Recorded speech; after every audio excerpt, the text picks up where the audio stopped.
சேலம் மாவட்டம் ஆத்தூர் அருகே வாயு கசிவு ஏற்பட்ட சேகோ ஆலைக்கு சீல் வைத்து வருவாய்த்துறையினர் நடவடிக்கை எடுத்துள்ளனர். இதுகுறித்த கூடுதல் தகவலை எமது செய்தியாளர் சுதன் வழங்க கேட்கலாம். சுதன், கூடுதல் விவரங்கள். வணக்கம் ராம்குமார்.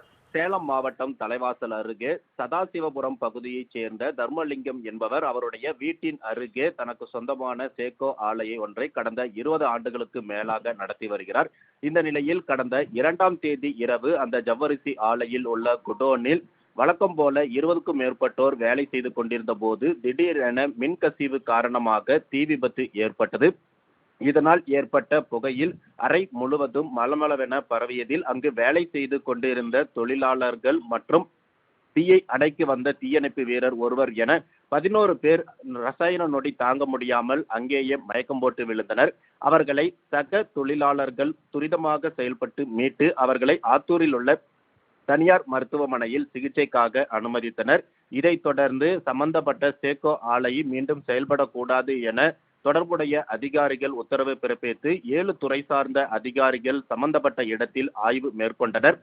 அப்போது குடோனின் ஒரு பகுதி சுவரை உடைத்து அங்கு வைக்கப்பட்டிருந்த 100 மூட்டை சிட்ரிக் சால்ட் மற்றும் 15 மூட்டை குளோரின் பவுடர்கள் என 115 மூட்டை ரசாயனங்களை மண் கலந்து அங்கிருந்து அப்புறப்படுத்தினர். மேலும் இது தொடர்பாக வாயு கசிவு ஏற்பட்ட ஆலை உரிமையாளர் மீது ஆபத்தை விளைவித்தல் உள்ளிட்ட 2 பிரிவுகளின் கீழ் ஆத்தூர் ஊரக போலீசார் வழக்கு பதிவும் செய்தனர். இந்த நிலையில் ஆத்தூர் ஊரக கோட்டாட்சியர் தமிழ்மணி உத்தரவின் பேரில் வருவாய்த்துறை அதிகாரிகள் சம்பந்தப்பட்ட சேகோ ஆலை தொடர்ந்து செயல்பட முடியாத வகையில் தற்போது சீல் வைத்து நடவடிக்கை மேற்கொண்டிருக்கிறார்கள். ராம்குமார். சேலம் மாவட்டம் ஆத்தூர் அருகே வாயு கசிவு ஏற்பட்ட சேகோ ஆலைக்கு சீல் வைத்து வருவாய்த்துறையினர் நடவடிக்கை எடுத்துள்ளனர். இதுகுறித்த கூடுதல் தகவலை எமது செய்தியாளர் சுதன் வழங்க கேட்கலாம். சுதன், கூடுதல் விவரங்கள். வணக்கம் ராம்குமார். சேலம் மாவட்டம் தலைவாசல் அருகே சதாசிவபுரம் பகுதியைச் சேர்ந்த தர்மலிங்கம் என்பவர் அவருடைய வீட்டின் அருகே தனக்கு சொந்தமான சேகோ ஆலையை ஒன்றை கடந்த 20 ஆண்டுகளுக்கு மேலாக நடத்தி வருகிறார்.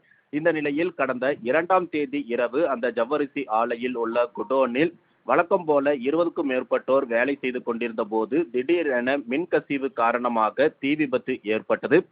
இதனால் ஏற்பட்ட புகையில் அறை முழுவதும் மளமளவென பரவியதில் அங்கு வேலை செய்து கொண்டிருந்த தொழிலாளர்கள் மற்றும் தீயை அணைக்க வந்த தீயணைப்பு வீரர் ஒருவர் என 11 பேர் ரசாயன நொடி தாங்க முடியாமல் அங்கேயே மயக்கம் போட்டு விழுந்தனர்.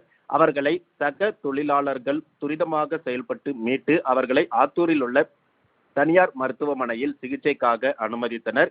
இதைத் தொடர்ந்து சம்பந்தப்பட்ட சேகோ ஆலை மீண்டும் செயல்படக்கூடாது என தொடர்புடைய அதிகாரிகள் உத்தரவு பிறப்பித்து 7 துறை சார்ந்த அதிகாரிகள் சம்பந்தப்பட்ட இடத்தில் ஆய்வு மேற்கொண்டனர்.